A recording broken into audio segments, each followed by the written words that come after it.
Hi friends, welcome back to Playing Tribute to Apollo Justice Ace Attorney, where we have just started off this new game 7 years after the events of Phoenix Wright, trials and tribulations, and all of the prosecutors stuff, prosecutor path and all of that stuff, Ace Attorney investigations. That's what I should be calling it.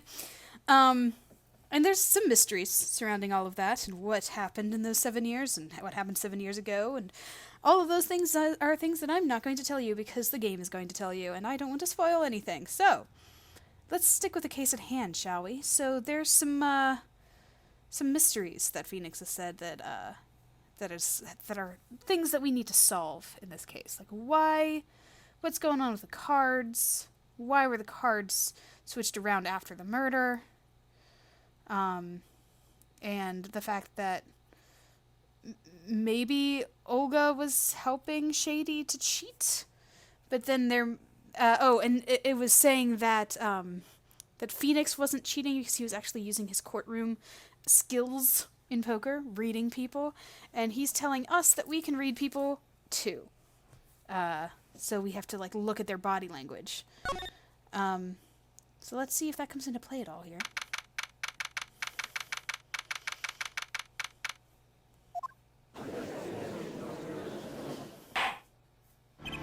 Court, well, that's supposed to say court. It doesn't. It does not say court, but it's supposed to. Court will now reconvene. Has our witness, Miss Olga Orley, recovered? Yes, Your Honor. Well, she's regained consciousness. Perhaps we can hear her version of the events again? That's the thing. You see, she's quite fatigued. You're looking a bit fatigued yourself, Mr. Payne. Sadly, fatigue is insufficient grounds for refusing to testify or prosecute. The defense would like to request that Miss Orley take the stand. Very good. The witness will now take the stand. Perhaps you could repeat your name and profession? Or perhaps you'd rather admit that you're a poor liar and a poor loser. Not. Oh. Name's Olga Orley. That's the truth. I'm a pro dealer. People call me Olga Quick Fingers Orley. Wow, she's completely changed her demeanor. Oh, really? Want to know something else? I'm not really Russian, and my last name sounds like oh, really. There, that's the truth. I hope you're satisfied. Good, I don't have to use the Russian accent anymore, because I was not. Witness, you will tell the court what you were really up to that night. Fine, I'll talk. We had a plan, see? Let me remind you that you are currently under oath. Any further fabrications will have serious consequences. Fine.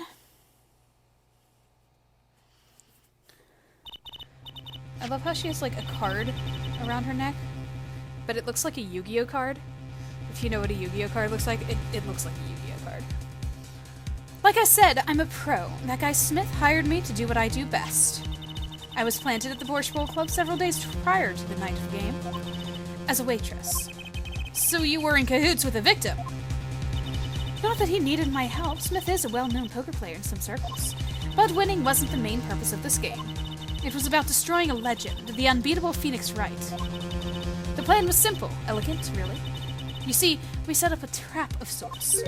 I was to plant a card in Wright's pocket beforehand, and then deal 5 aces during one of their games. When their hands were revealed, Smith would call him out and search Wright. He would then pull out the planted card, and the trap would snap shut. So they had to cheat to make Phoenix Wright appear that he was cheating when he really wasn't cheating. So they're not really beating him, are you? You swap the cards. Exposed as a cheater and losing on top of it, it would have made a great double play. Just like that, the legend will be dashed to pieces. Indeed. And getting caught red-handed, a cheating would cast doubt on his poor prior wins. A 7-year legend destroyed by one little card. That was the plan. Oh, really, oh, really. So it's oh, really, not Orly. Oh, really, Orly. How droll. But it appears you made quite the mistake. A mistake? I agree, the trap was elegant, yet what happened to that planted card? Hey, that's right! He's lucky, I'll give him that. You'd have to be You'd have to be to slip free from a trap laid by Olga Quickfingers Orley. Oh, really? The witness would be much cuter if she dispensed with the evil mastermind shtick. Cute! Who wants to be cute? I'm not cute. I'm bad. You hear me? Bad. Well, when you're through being bad, perhaps you could testify to the court. And tell us about the trap and how it was sprung.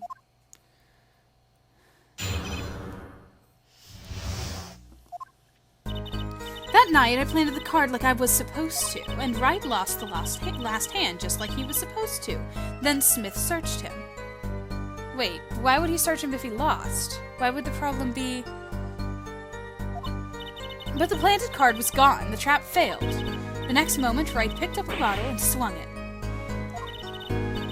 It wasn't me who hit Smith. It was that no-good cheating defendant. You're the one who was cheating! Also, did you notice? Because that's what Phoenix said, that she touches the back of her head whenever she, that's her tell. So, a surprisingly frank testimony like that still leaves us mostly in the dark.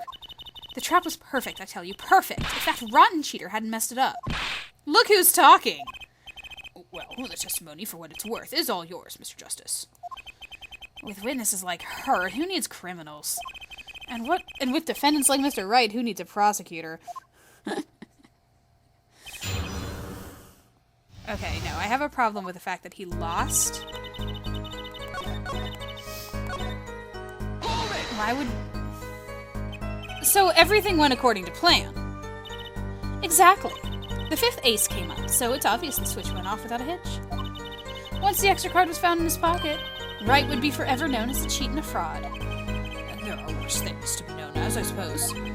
Tell us what happened with the search. I like his thinking face, too. Trap failed. Okay, this is the one that I have a problem with because of how she's standing. Oh wait, isn't that a little odd? What's odd? You searched Mr. Wright thoroughly and found nothing? Which means he didn't cheat, which means he had no reason to strike the victim. Well... What was that just now? I sensed something. There's something wrong, Mr. Justice.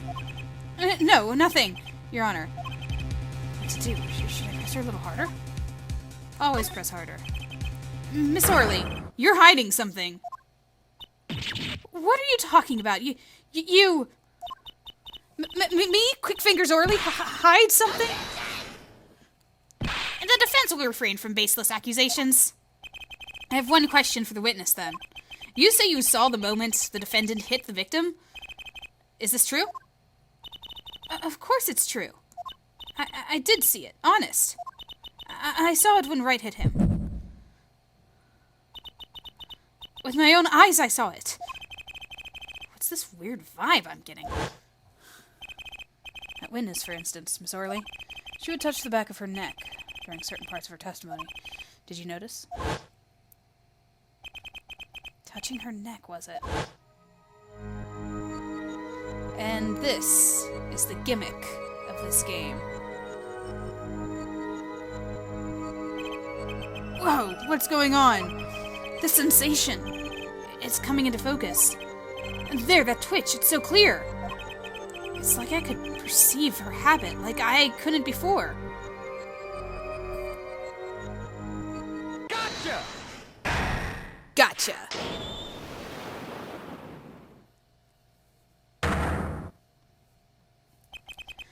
Miss Orley, perhaps you're unaware of this yourself. Unaware of what?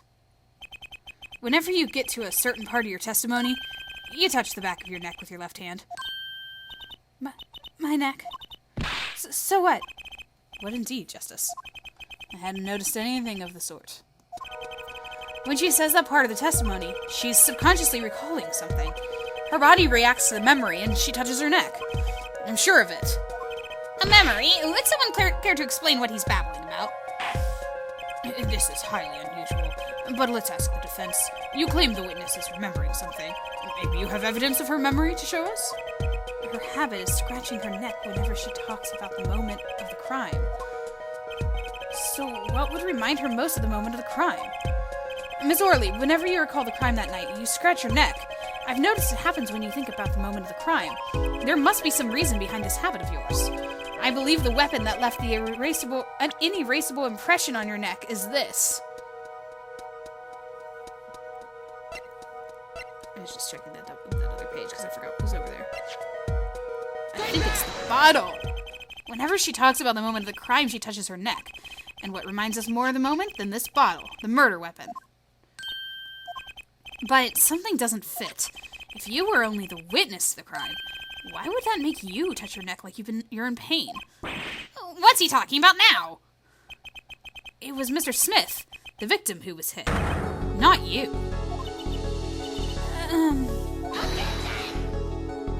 This is a cross-examination, not a cross-wild conjecture. The witness' habits. They're completely irrelevant. Justice, I'll admit, I'm a bit confused myself. This is certainly a unique cross-examination. I'll explain later. Just trust me. Now's our only chance to break her. Yes, a unique cross-examination, and the gimmick of this game, so get used to it, guys. We are going to be perceiving the truth through the trials of this game. Miss Orley, please testify in detail about the moment of the crime. The very moment. Yeah, I am knowing nothing. We know you're not Russian. The witness will testify, please. Now. They just wanted another quick change. But fine. He's the one who did it. I didn't let him out of my sight until the cops got there.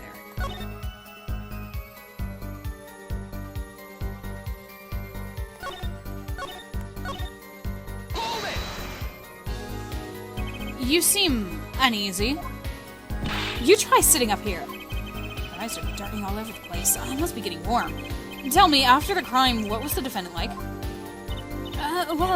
He must have been stunned by the weight of his crime.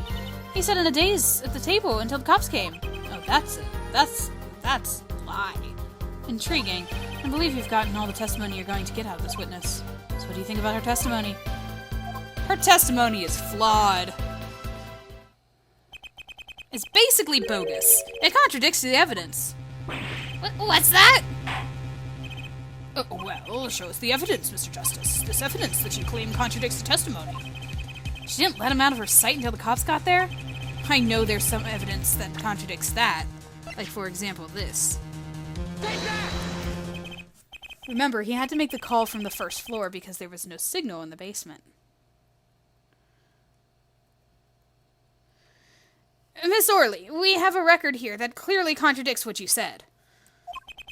It states that the police were alerted by a report from the defendant. And we know that the defendant left the room, climbed the stairs, and made that phone call from the first floor of the Borscht Bowl Club. Ack! So explain how you kept your eyes on the defendant when he left the room entirely. Oh, it's her camera. I thought it was a card. I totally forgot that she had her camera. The man who picked up the bottle and swung it that night wasn't the defendant. Aha.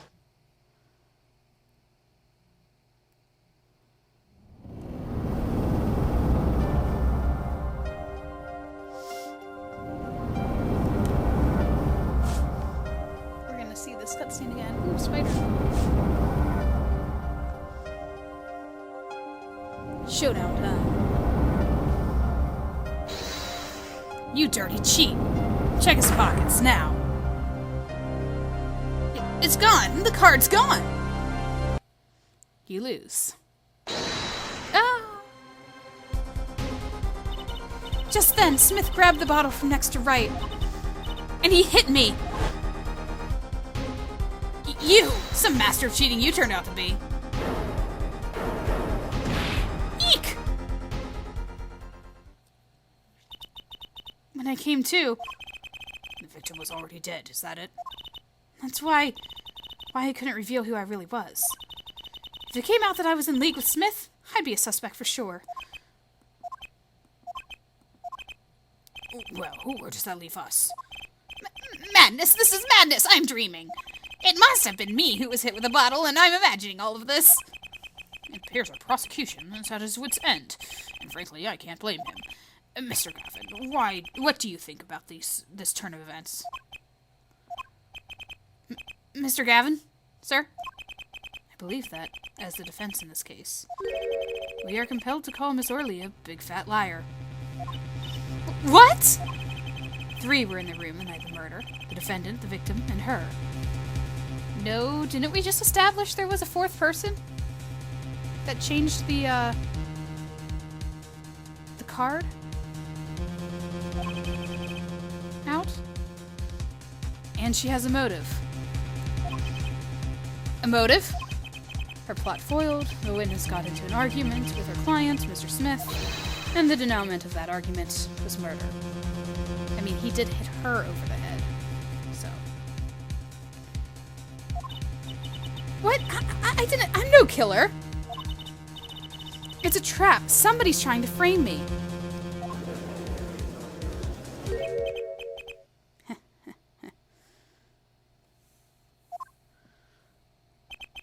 What tangled webs we weave when we practice to deceive. So tangled we catch ourselves in the process. Mr. Wright. Such a hasty conclusion. It's not like you, Christoph Gavin. What are you saying? Why not consider the other possibility? That there was another person in the room at the time of the murder? Right, like Mr. Wright was saying before recess. Yep. A single card was swapped into the victim's hand after the murder. And the one who swapped the card didn't know 2 colors of cards were being used. A 4th person. Ah! This theory again. Your 4th person doesn't exist. Indeed. And that's why I decided to bring this case to court. Here, where there's no escape and no chance for deception. The perfect place to catch the real criminal. The real criminal? And we're in luck. A clue to the real criminal's identity was kindly provided for us. And right at the beginning of the trial, no less. What? Apollo, perhaps you know what I'm talking about? Sorry. Remember what I said. The 4th person who swapped the cards made one critical error. He or she wasn't considering the color on the backs of the cards. Right. But how could such an obvious mistake occur? The cards used for the last game were red. Yes, there's one person here, in our court, who thought those cards were blue. Yeah, I had that impression too, but why? Well, Apollo, think you can figure out who it was? It's time for you guys to play along. Do you remember who said the cards were blue? I also made an allusion to it midway through the last case after that was said. It's not me, I swear. Who is this 4th person? Why do I always get put on the spot like this? Get used to it, Apollo. Let's hear what the defense has to say. Who was it? Who thought the cards used in the final game were blue? There are very limited choices here. But if you recall...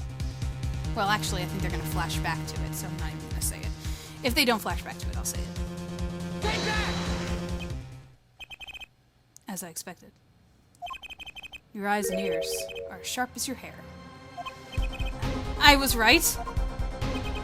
Christoph Gavin, you were the 4th person then. But of course Mr. Gavin knows the color of the cards. How would he? As you can see, the photo of the crime scene is black and white. You can't tell which of the cards are blue. The ones on the floor or the table. But look! You can see the colors in this photo. Yes, when he said the cards were blue, it was well before this evidence came to light. Here it is. It's true that the defendant was engaged in a game of poker with the victim. Yet it was only that, a game, in the purest sense, a competition, Your Honor. A competition? Yes, a test of wits, a silent clash of passions. Only the cards, their backs wreathed in blue flame. No, there's final outcome. Well, Kristoff. Mr. Gavin? Mr. Gavin, is something the matter? No, nothing. Excuse me. I was just so sudden. Right. You aren't seriously accusing me, are you? Oh, Kristoff? You know even I'd never take a joke this far. This has gone beyond ridiculous, beyond dumb. This is insanity. The defendant accusing his own defense attorney of murder? I assure you, I'm quite sane. But what possible connection could Mr. Gavin have to the victim? I wasn't aware that I had a connection to Mr. Smith either. Yes, but Mr. Gavin and the victim have never even met. Well, what if they have? Huh? There's a possibility, after all. They may have met that night, before the game started. What are you suggesting? Is this the truth Mr. Wright was silent about? Well, only one thing to do. Mr. Wright, the defense would like to request that you testify to the court. The defense would like to request no such thing. Mr. Gavin? Testimonies must relate to the case. How could anything happening before that game of poker be related? I'm not sure I follow, Mr. Gavin. As I explained before, the defense believes that Miss Orley. Am I to assume you speak for Mr. Justice in this? He is the defense, not you. And Mr. Justice, the matter of Mr. Wright's testimony is up to you. Oh, okay. Does the court, in your opinion, need to hear Mr. Wright's testimony? This was Mr. Wright's strategy. He was planning this all along. And I intend to see it through. The defense would like to request that Mr. Wright testify to the court. And to Justice who would betray me, your teacher? I'm sorry, Mr. Gavin, it isn't about loyalty. This is about the truth. Very well. The defendant, Mr. Wright, will take the stand, please. Appetite? That evening, Kristoff and I had dinner. We sat at the table in his photograph. Shady Smith walked in 5 minutes after Kristoff left. When the trap failed, Smith hit the waitress. The girl was knocked out cold, and Smith was uncontrollable. I left to call the police. When I returned, he was dead, blood streaming from the cut on his forehead. That's when I made another phone call to defense attorney Gavin.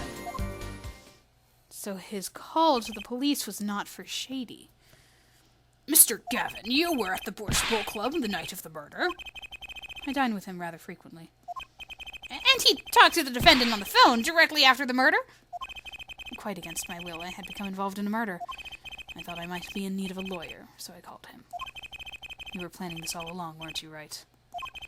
Just because you wanted to drag me into your little murder trial. The only thing I want is the truth. As I did back then, and now.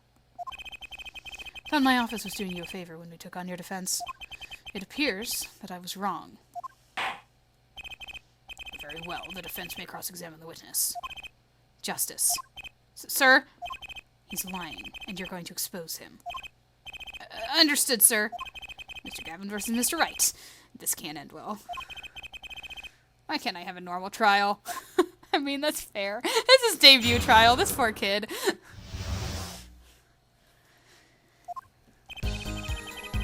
Okay.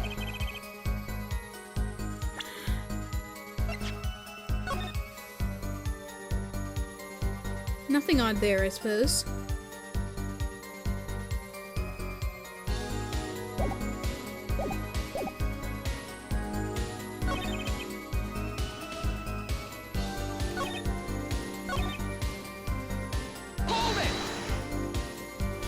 You made the call to the police from the first floor of the restaurant, correct? Exactly. Cell phones don't get a signal down the hideout. Was anyone else on the first floor at that time? Not a soul. It was the middle of the night, after all. So there, in the darkened restaurant, I called the cops. After making the call, I returned to the hideout. Didn't seem right to leave the injured waitress alone.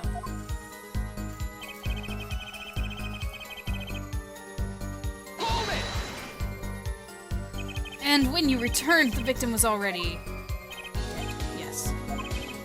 I'll admit I was a little startled when I walked in. Little? He was bleeding from his forehead, after all. I guess I'd be startled, too, if I walked in on a scene like that. But...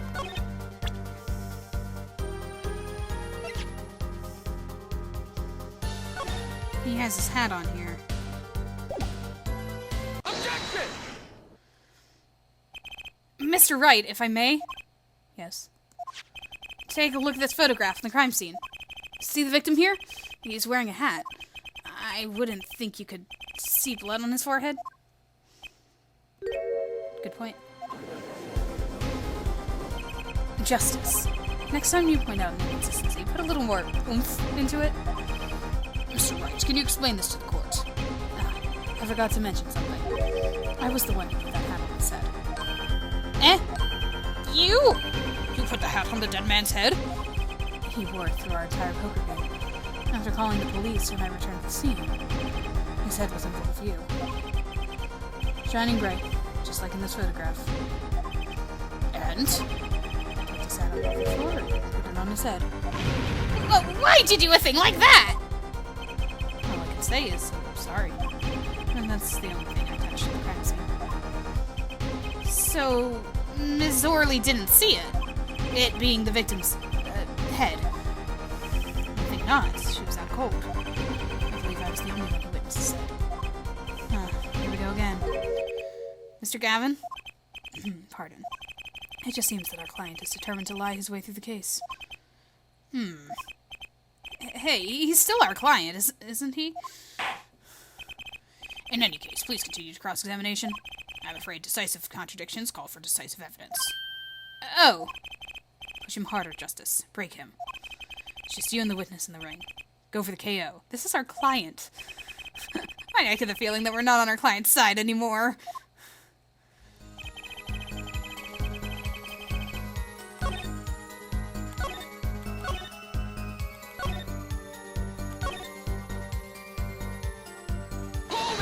Okay, what did this phone call sound like? Could you explain why you called Mr. Gavin? I'd obviously gotten involved in a rather sticky affair. And I figured Christoph's law offices would give me a friend rate for my defense fees. Glad to hear you intend to pay. Oh, I'll pay in full, Christoph. It was I who got you involved, after all. You may find the price of your defense quite high, my good friend. Quite high. This is the truth that Mr. Wright was talking about. Justice, you know what you have to do. He's lying. Expose him. Now. Yes, sir. I have to think. What's Mr. Wright trying to tell me with his testimony? The truth has to be in there somewhere. Hold it! You had dinner with Mr. Gavin. Yes, he dines with me at the Borscht Bowl Club quite frequently. We were enjoying a usual dinner at our usual spot, as usual. Usual?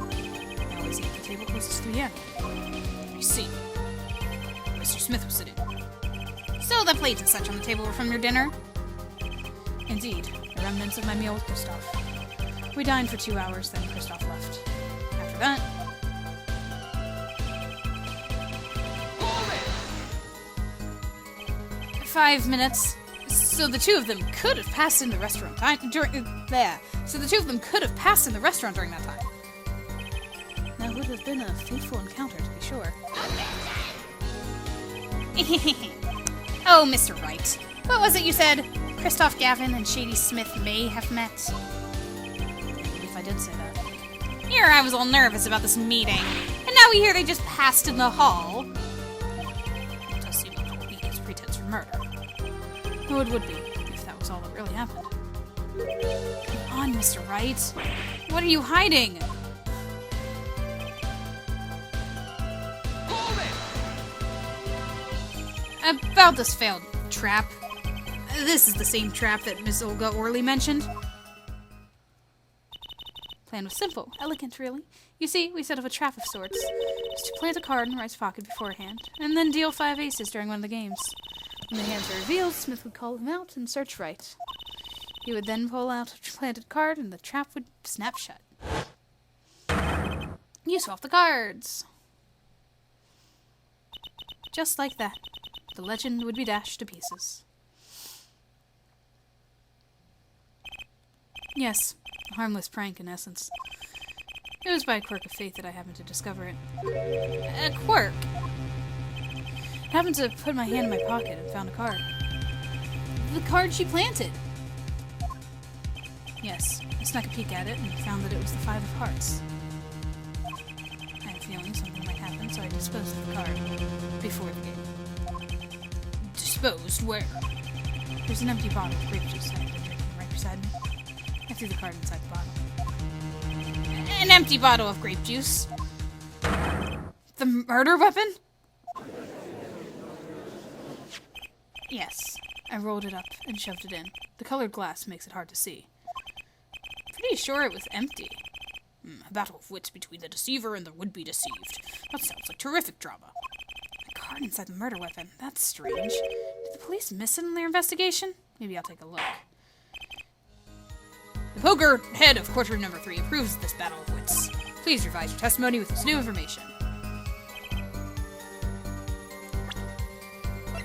Objection!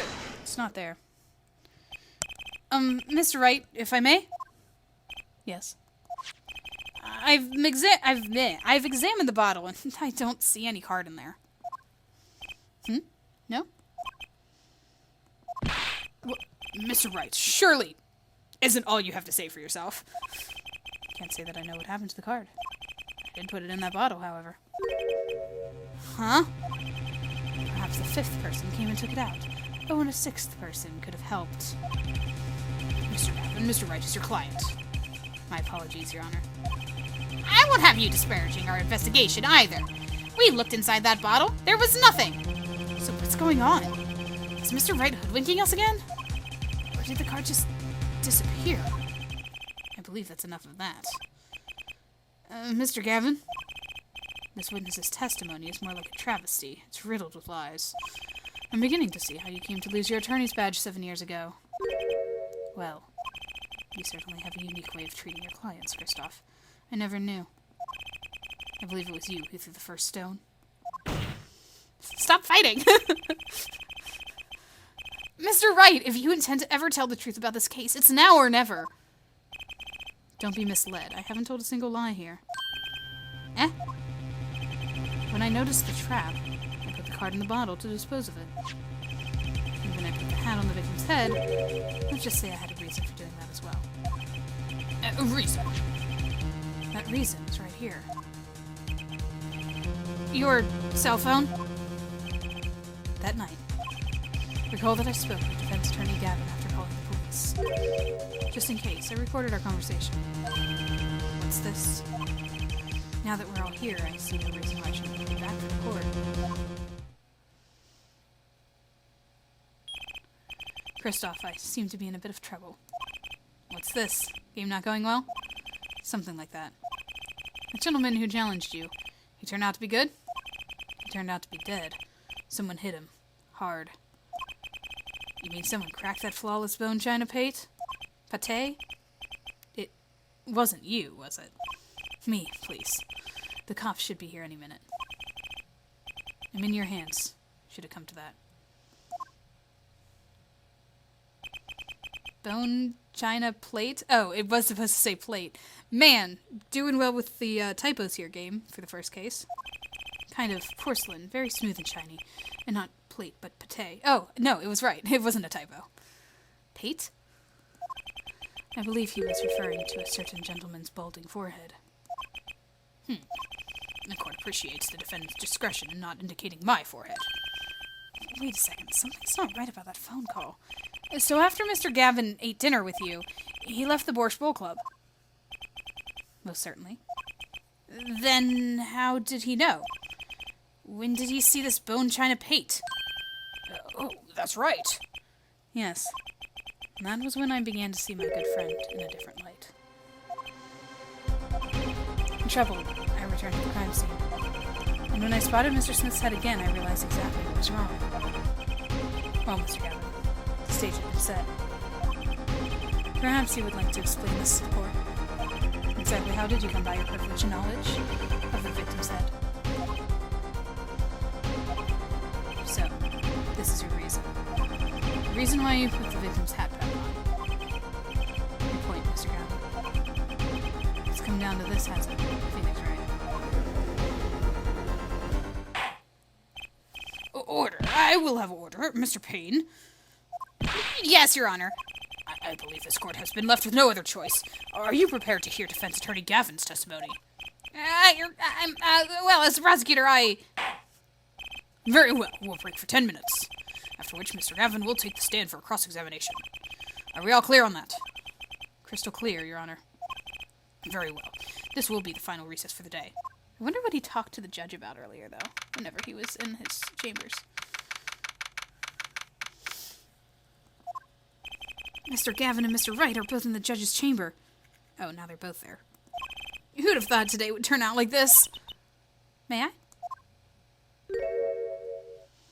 Huh? What? Hello, sir.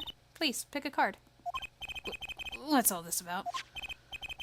Is this one okay? Excellent. I have a message for you. The last hand is about to be played. You'll need a trump card to make it.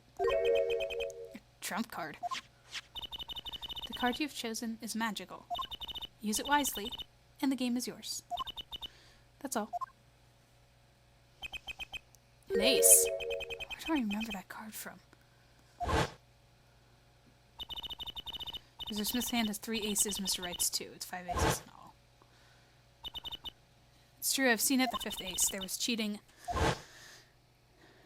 It's the 5th ace. The missing 5th ace. Oh wait, this blotch of red. Is this blood? You have your trump card. Now it's up to you to cut the deck and draw the truth. My father's fate is in your hands. I know you can do it. This blood-stained card is my trump card for finding the truth? I fell deep into thought as my mind raced to understand what this all meant. That girl. I'd seen her recently, but where? That's when I made the connection.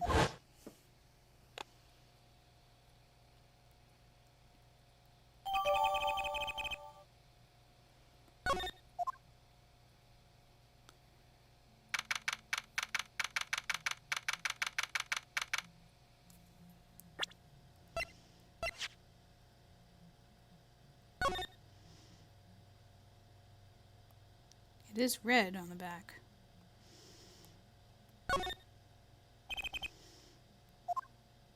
And a single drop of blood marks the front of the card. Court will now reconvene. Defense attorney Christoph Gavin, would you please take the stand? Now then, if you would, Mr. Payne. Yes, Your Honor. Will the witness state his name and occupation? Is this farce necessary, Your Honor? Believe me, far stranger things have gone on in this courtroom. Fine, I'll play along. First, there's one thing we need to have made clear. How did you know about the secret beneath the victim's hat? By secret, I'm guessing he means the fact that Mr. Smith was bald. Forgive my curiosity, but what is it about this fellow's head? Your Honor seems to have an inordinate interest in it. There's that familiar voice again. Hey, Phoenix. I wouldn't call it inordinate, Mr. Gavin. Mr. Wright! What do you think you're doing, Wright? Wow, things sure look different from the other side. You know what I mean, Apollo? Aw, he's so happy here. Speaking of looking from the other side, let's consider something for a second. The victim wore that hat all night, never once taking it off except for that one time. That one time?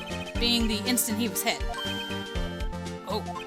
When Mr. Wright returned from reporting the crime, the hat was lying on the floor. Mr. Wright picked it up and placed it on the victim's head. In other words, in order to have seen Mr. Smith's bald head, you would have had to be at the scene of the crime. At the time of the crime. In other words, you'd have to be the real killer. Is that what you're trying to say? Oh, it wasn't a question, it was a statement. Is what you're trying to say. Not bad, Apollo. I love Mentor Phoenix. Mentor Phoenix is cool. Mr. Gavin. I'm afraid that I haven't been entirely honest with the court. What? Oh, I assure you, I had the noblest of intentions. I did it all to protect my client, Mr. Wright.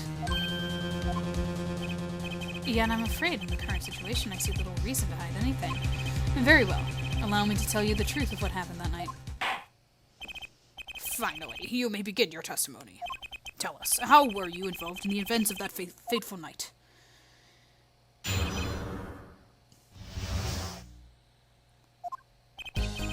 The rage I sensed in that man that night troubled me, so I returned to the club. I went down to the basement and peeked in through the little window to the hideout. It must have been right after the murder took place. The victim was dead, as he appears in the photo. Bald head, an unconscious girl, and Wright holding a bottle in his hand. I sensed that it was not the best place for me to be at the time, and so I left.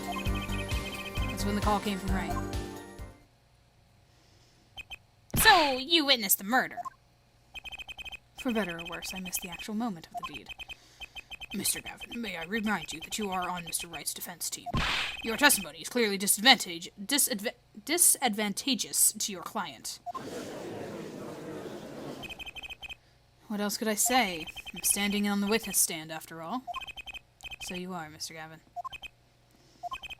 And you had to testify, as you just did. You had to tell them you saw the scene of the crime through that little window. Mr. Wright, you had to say that. Because that was the only probable window of opportunity. Right, Apollo? Mr. Wright, the defense should do the cross-examination, not to the defendant. Mr. Justice, are you prepared? Yes, Your Honor. I can't believe I'm going up against Mr. Gavin. This trial is getting weirder and weirder.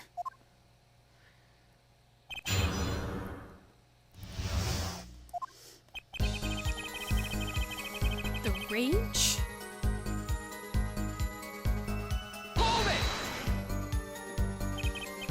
That man. You mean Mr. Smith? He was different from the other customers. His aura, shall we say. I knew he was a serious poker player, but it was more than that. So then, you knew the true nature of your client's job? Of course. But I also knew he wasn't engaged in gambling, which would be illegal. Well, it makes sense that he'd know. They were friends, after all. Worried for my friend, I returned to the club. You see, I feared this Mr. Smith might be someone coming to settle an old score. That's... what? What old score? I see. What happened then? What? Huh? Did they mention having met before? To have an old score to settle? That's weird.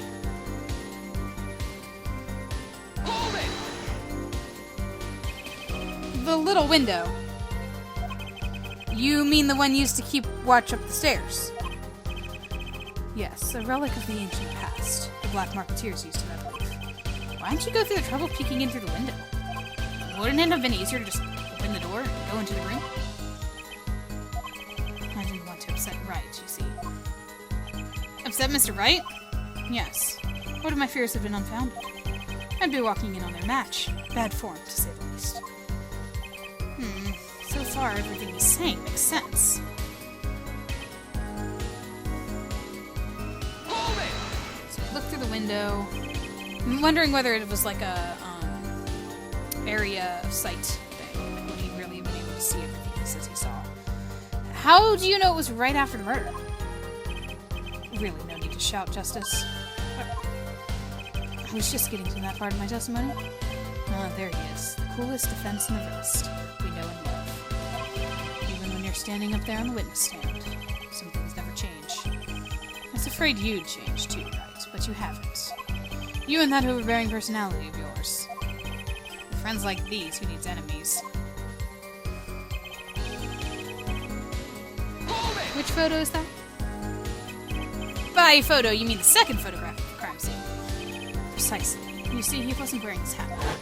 I saw his head when he was dead. And then Mr. Wright came along and replaced his hat. Can you describe the scene of the crime for us?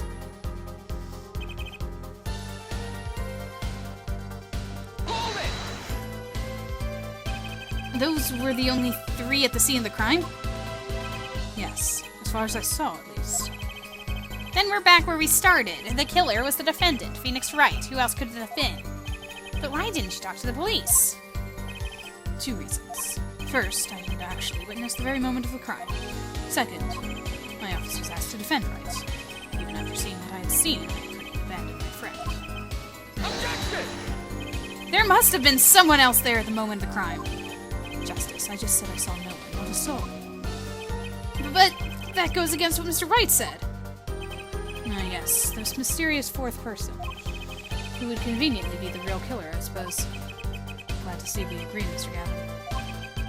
Let me pose a question, then. Tell me, what possible reason did the real killer have to swap cards in the victim's hand?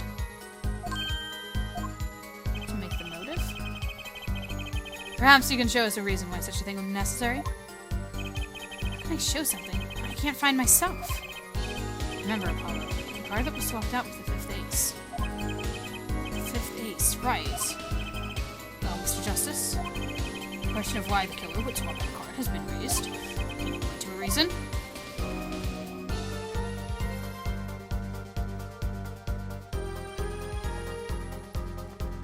I was thinking it was to show the motive, but is it because there was blood on the ace?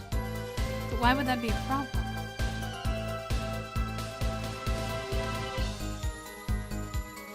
Let's find out. It's now or never. The defense would like to present evidence to the court. Evidence showing the reason why a card was swapped out. Then go ahead and point out your reason, Mr. Justice. Why did the killer take the 5th ace? Take that! My reason is, this. Is that an ace? Why, it's got blood on it. Right next to the spade. What? This is insane. Why wasn't I told about this? Why? Could this be the missing 5th ace? Inconceivable. How could you? What were you doing with that card? Well, that's the thing. Why is Mr. Gavin so upset? It's just a fishy card from some fishy girl. Oh, that card? It's mine. That is, I picked it up at the Borscht roll call the night after the murder occurred. I gave it to my daughter. Cards are for stock and trade, after all. Objection! No. Impossible. Unacceptable. The court can't accept this evidence. It's a fraud. A fraud? How could you be so sure? What? I would think the only person who would claim it was a fraud would be the one who took the real card from the crime scene. The real killer. Allow me to elaborate. What if this trace of blood was the reason? The reason for The killer to take the card from the scene of the crime. Where are you going with this? Take another look at the photo, and at the victim's head. At the moment of the crime, his hat fell onto the floor, and a trickle of blood ran from his forehead down the back of his head. Couldn't a drop of that blood have fallen on one of the cards? I suppose.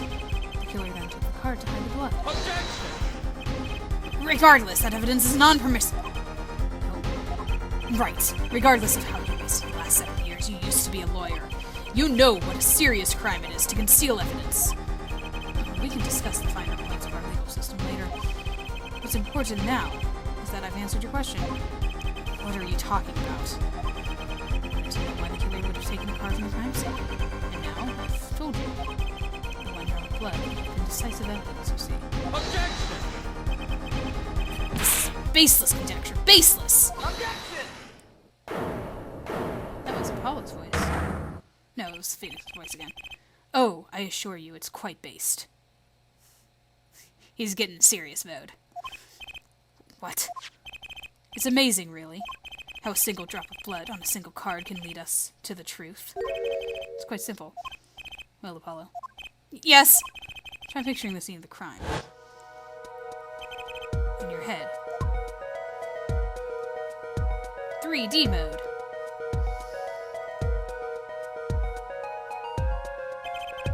The murder took place in the hideout.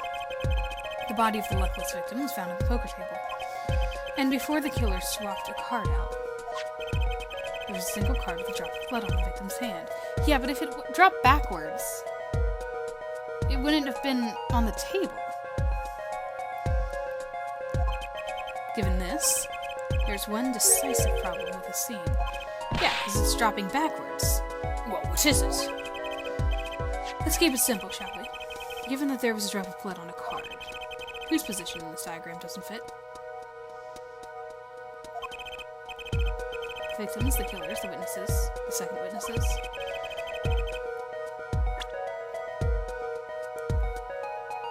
If the card was on the table, the victim had to have been turned the other way. Well, is it the victim's position that's the problem? I don't follow your logic here, Mr. Justice. Look, the victim was struck on the head, sending him back in his chair. You'd think any blood would fall behind the body, not onto the table in front of him. Ah. And take a look at the photo again. If he bled in this position, the blood would fall on the floor, not on the cards. Why, that's right. So what does this mean? Incidentally, we were sitting in a swivel chair. And swivel chairs. Swivel chairs? Oh, man. Apollo, try turning the chair around. Whee! A chair was facing the other way. Would have to be.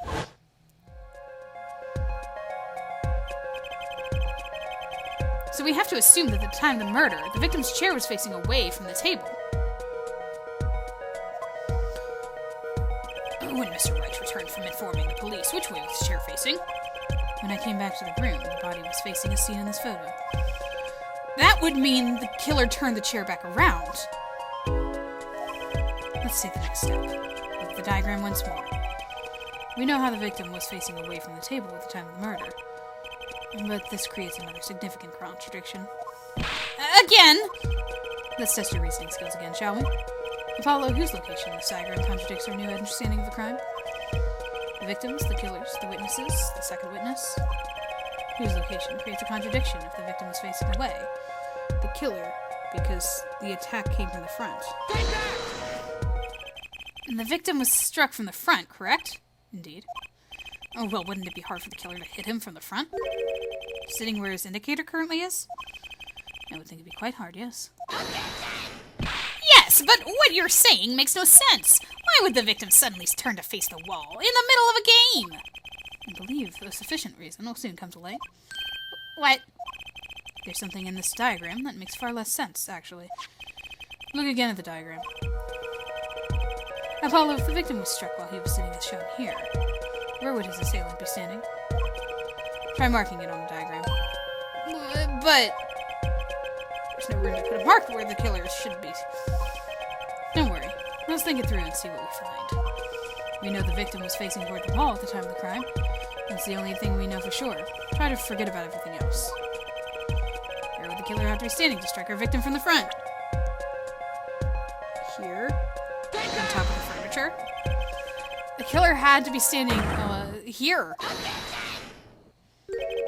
you get points for flair, but that's about all you get. I thought I was onto something there, too. I hardly need to point out that the standing there would be impossible. The victim is facing a solid cupboard. Or are you claiming that the killer climbed the cupboard and hit him from above? Ha! That's simple logic, really. If this was the only place the killer could have been standing, then that means that at the very moment of the crime... Wait, I know! At the moment of the crime, the cupboard wasn't there. What's this now? I mean, that's the only explanation. Right, Mr. Gammon? He's been very quiet. Your Honor, I have a suggestion for the defense. We should arrange to examine the cupboard and hideout immediately. Bailiff, send a team to the crime scene immediately, after they try to move the cupboard. Your Honor? What? Here's one more thing your men should look for. Please give this to the bailiff. Yes, I see. You do belong in the courtroom after all, Mr. Wright. I do my best. Poor Mr. Wright. But let's forge on ahead here while we wait. Look at the diagram once again. It's been changed. If the killer was standing here at the time of the crime, then this cupboard wasn't here. Which means... Apollo, try moving the cupboard. Okay. Oh dear, I've just blocked the window. Thank you. As you can see, the cupboard was the problem. At the time of the murder, it has to have been as shown here. Now everything is in place to reconstruct the moment of the crime. Oh my. What's this? What is it now? Look at the diagram of the crime scene once more. It appears we found yet another contradiction. What I believe to be the final contradiction, in fact. Oh, dang! Notice something, Apollo?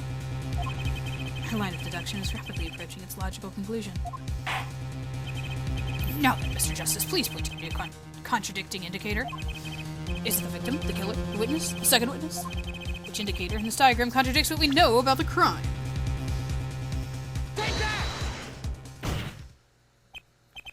About this cupboard. Are we all okay with assuming it was moved? Sure, why not? Well, if it was, something really doesn't fit. The cupboard would completely cover up the window to the stairs. Ah, That's right, someone standing outside wouldn't be able to see in. Someone like Mr. Gavin. What did you say? He's twitching now. Oh, it's the coolest defense in the West losing his cool. Don't expect me to play along with your little game, right? It's only a game until someone gets killed, Mr. Gavin. And someone was. While the window to that room was blocked by a cupboard. So, Mr. Gavin, perhaps you'd like to explain to the court exactly where did you witness this crime scene from? excuse me, Your Honor. Order. This is a court of law, and I will have order.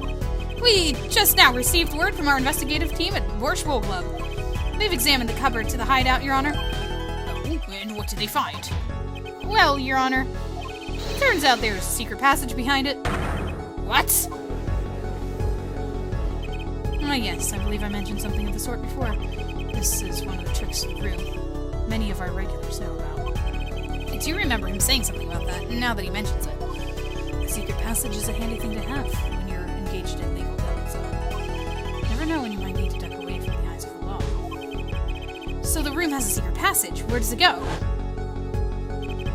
The other side connects to the restaurant above. The underworld bosses could get away from the cops and enjoy a cold bowl of Forsh, no doubt. Just like our killer.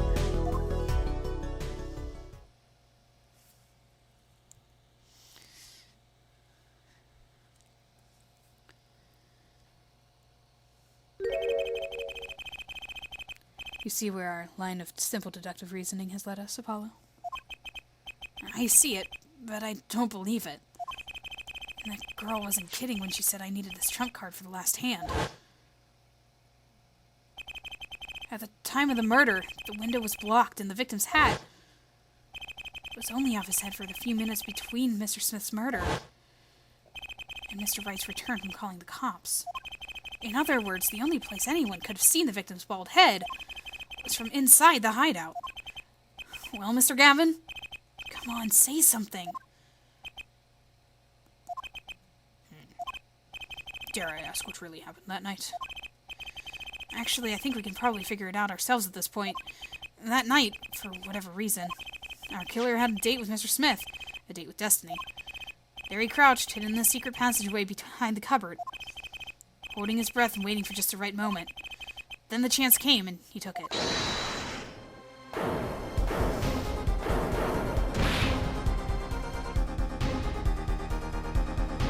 Why did you do that? Wait here, I'll get help.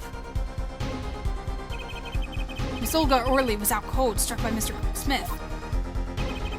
But his time was soon to come. Mr. Wright went upstairs to call the cops, leaving Mr. Shady Smith alone in the hideout with the unconscious dealer. And then our killer stepped out from the secret passage and into the hideout. The victim must have heard the cupboard sliding aside. He wheeled his chair around to look, and after the deed was done, the criminal must have seen the blood on the card. He would have, of course, realized the need to destroy the evidence. A single spot of blood told the whole story of the crime. Too bad for him, he didn't linger any longer in the hideout that night. If he had, he might have noticed the cards on the floor. And the fact that they were all red.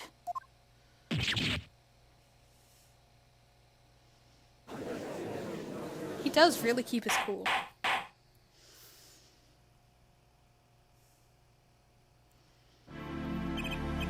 Well, it seems this trial has taken yet another turn.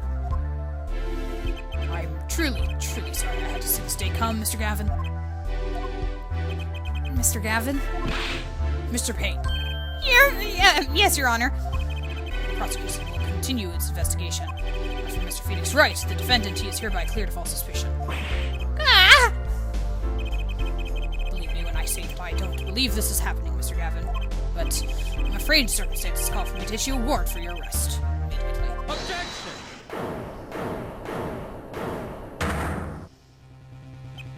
Oh, no need to apologize. I rather enjoyed myself.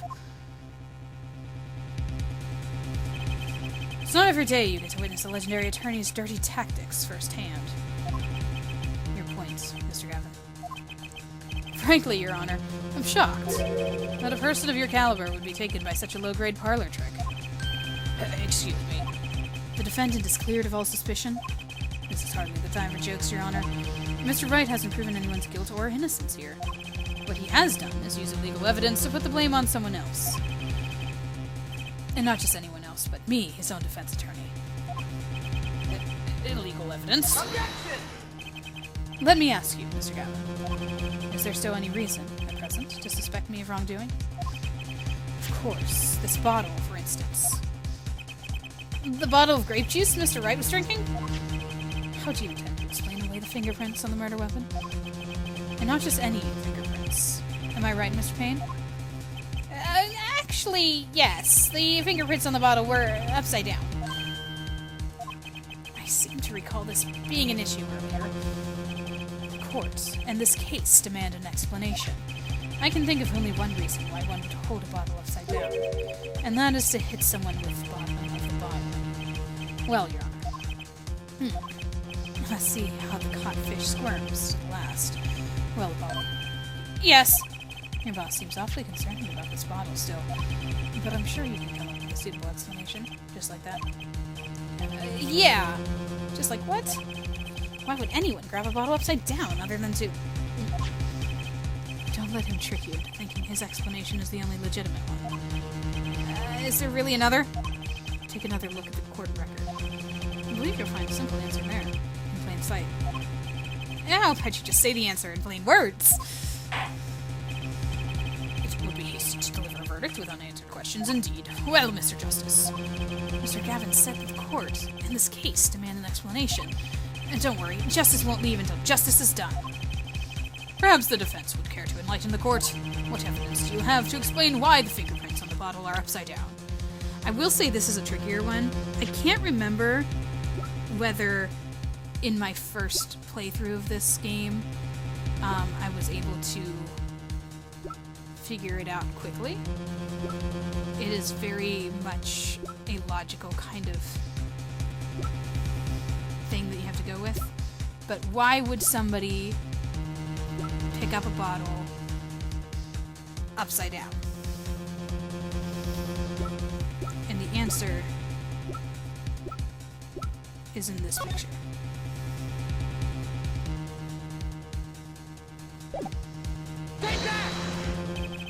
It's actually easier to show you than explain, Your Honor. A little confidence. Place that bottle on the floor next to your chair. Excuse me, on the floor. Yeah, now reach down and pick it up. Without getting out of your chair. Ah! See, you're naturally going to pick up the bottle by its neck. With your fingers upside down. Look at this photograph taken on the night of the murder. The defendant, Mr. Wright, sat here, playing piano, bottles of grape juice on the floor to the side of his piano bench. He would have naturally picked up the bottles upside down several times. Wow, I can't believe it was that simple. Recall our dinner that evening, Christoph. I was drinking my usual juice then, too. Basically, you used the bottle on the table to do the deed, but then you must have remembered. So you went and picked up one of the bottles from under the piano, and you switched the bottles. You took one of Mr. Wright's bottles and made it look like the murder weapon.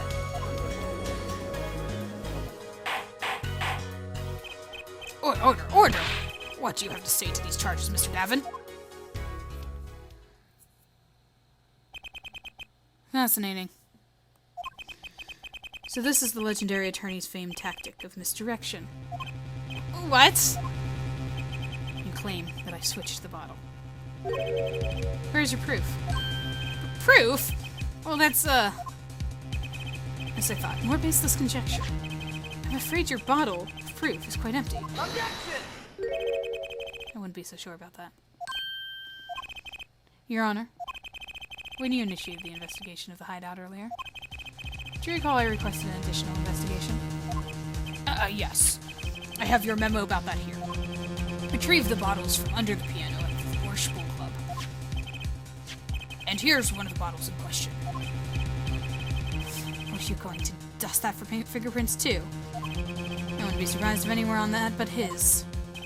Mr. Gavin probably wouldn't make such a novice mistake. True. That bottle won't bear a trace of anything. Say, Apollo. Yes? Why don't you go ahead and examine the bottle? But why? Just humor me. Mr. Wright, that bottle will solve this case once and for all. What? That's some bottle. It's the key to the whole case. Oh, that's right. He said he disposed of the card that was in his pocket inside the bottle. There's something inside the bottle. It's the Five of Hearts. I totally forgot about that part in this case. I knew that there was a card in it, but I didn't remember that it was the Five of Hearts. What's this? That card. It can't be. Recall that unpleasant woman's testimony for a moment. Miss Olga Orley? Yes, our little swindling debauchka. The night I planted the card like I was supposed to, and Wright lost the last hand just like he was supposed to. We searched him, but the planted card was gone. The trap failed. Wait, this isn't... You're telling me that this is the planted card you disposed of? The one you mentioned in this piece of testimony? I happened to put my hand in my pocket and found a card. Yes, I snuck a peek at it and found it was the Five of Hearts. I had a feeling something might happen, so I disposed of the card before the game. Disposed? Where? There was an empty bottle of grape juice I had been drinking right beside me. I threw the card inside the bottle.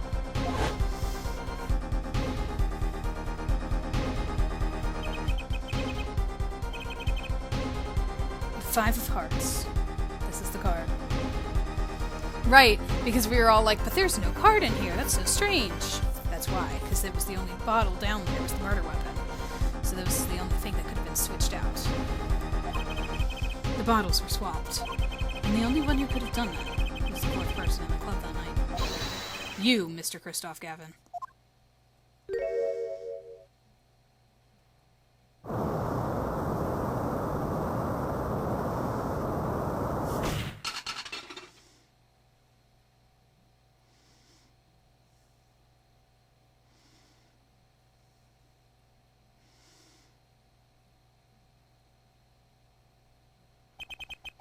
That is all.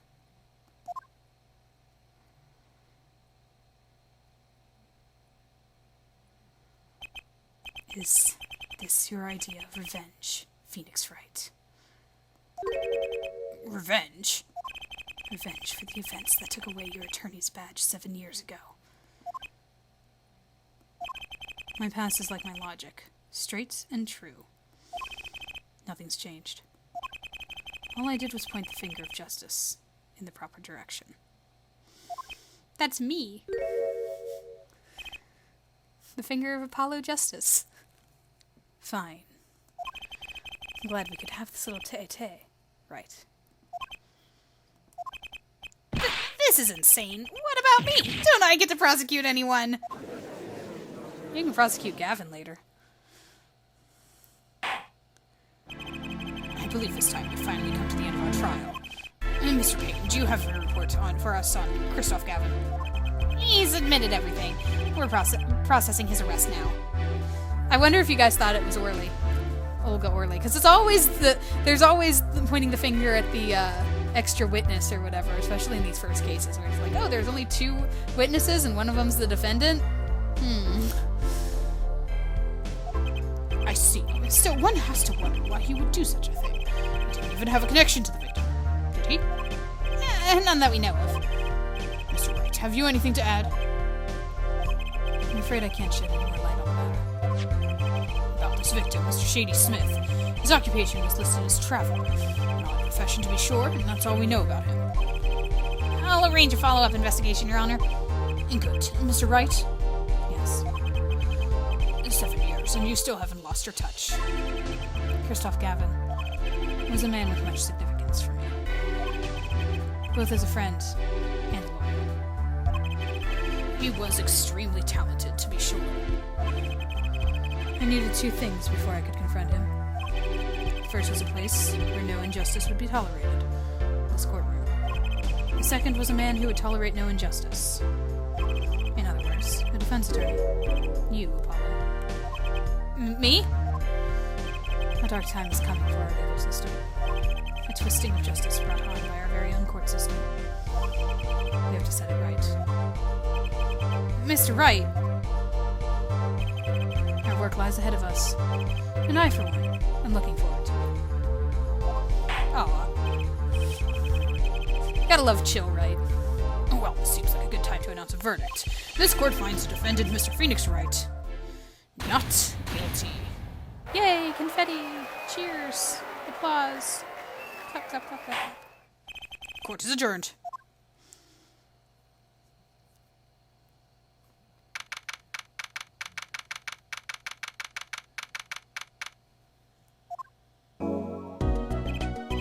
Thanks, Apollo. You came through, just like I thought you would.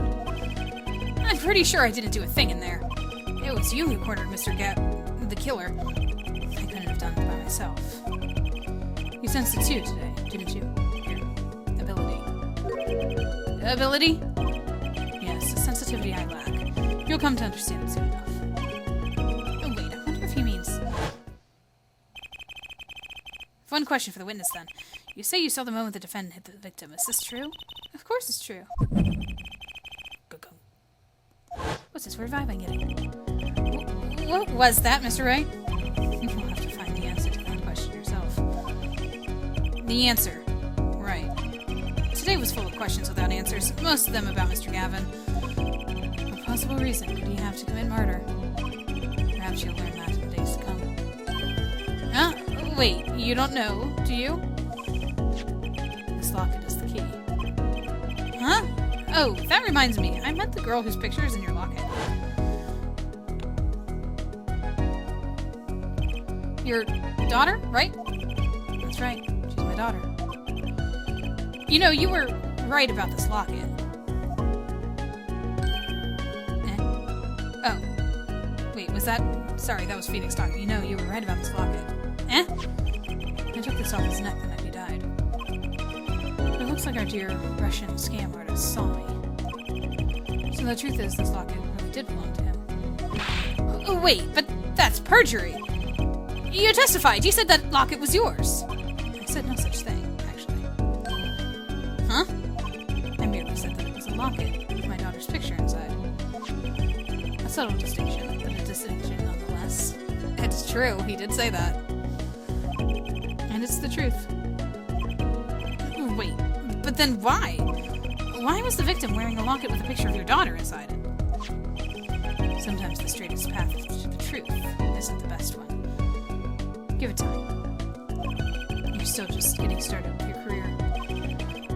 Speaking of which, I might be out of a job. I work for Gavin Law offices after all. I still can't believe I just saw Mr. Gavin get led away in handcuffs. Apollo. Yes? How about coming to work for me? You mean half the Wright & Co. law offices? I mean, there's not a single attorney in my generation that doesn't know it. I can't imagine that to be true, but... Oh, wait. But didn't you... You're not a... Oh, I turned in my badge, yes. I'm not an attorney anymore. That incident 7 years ago. The legendary trial. And at the middle of it all was one man. Phoenix Wright. The case reached its sad conclusion and he left the law for good. Have you ever thought about coming back to the courts? I am not qualified to stand in a court of law, I'm afraid. Didn't you notice in today's trial? There was a single piece of forged evidence. Forged evidence? What are you talking about? Talking about evidence that shouldn't have existed. A naughty magician's trick. One piece of evidence struck me as odd. It's true. It just seemed, well, too perfect. I'll bet this was the forged evidence. Take that! You mean this, don't you? I got this from your daughter, Mr. Wright. Yes, that card couldn't have been found at the crime scene. Why? Because the killer took it with him when he left. Leaving the wrong card in its place, luckily for us. Court can't accept this evidence as a fraud. A fraud? How can you be so sure? I would think the only person who could claim it was a fraud would be the one who took the real card from the crime scene, the real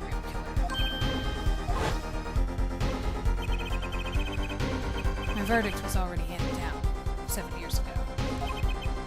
Then, you really... Yes, I forged this card. One look at the crime scene should have told you it was real. But you can't do something like that and call yourself an attorney. Who's calling themselves an attorney? So it's true. The rumor is true. 7 years ago. None of that matters much now, does it?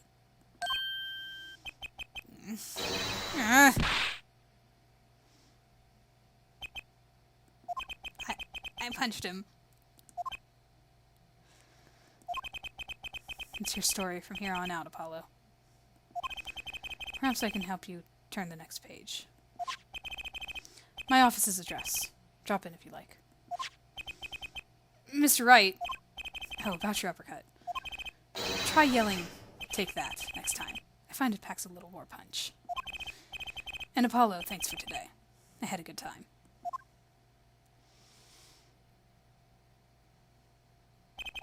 And with that, Mr. Wright walked out the door. And that's how my first trial ended. A lot of mysteries went unsolved. And at the time, I had no idea they were all related. Every mystery that day, connected by a single thread of logic. I'd find that out soon enough. My name is Apollo Justice, attorney at law, and this is how my story begins. Welcome to the new game, guys. I hope you're enjoying it. Apollo is a fun one.